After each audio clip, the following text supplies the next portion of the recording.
Good morning sir. Maths எவ்வளவு ஜாலியான ஒரு சப்ஜெக்ட் தெரியுமா? இதுல தான் 100 ஸ்கோர் பண்ணவே முடியும். மேத்ஸ் போட போட தான் வரும். பிராக்டிஸ் பண்ணணும். என்னோட ஹாபியே example sum, exercise sum, book back sums, கைட்ல இருக்கிற சம்ஸ் எல்லா சம்ஸையும் ஒர்க் அவுட் பண்றது தான். அந்த ஆன்சரை அப்படி கரெக்ட் ஆன்சர் டிரைவ் பண்ணி புக் பேக் ஆன்சரோட செக் பண்ணும்போது கரெக்டா வந்துச்சுன்னு வையா, அந்த சந்தோஷம் இருக்கே.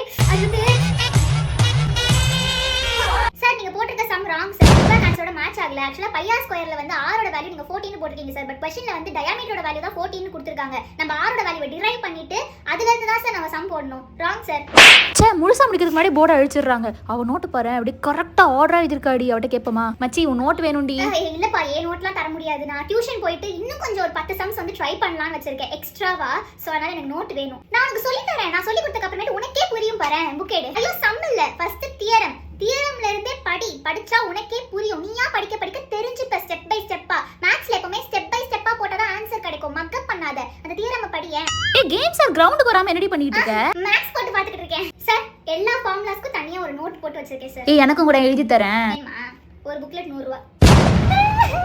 ஏய் என்னடி இப்படி அழுதுட்டு இருக்க? இல்லடி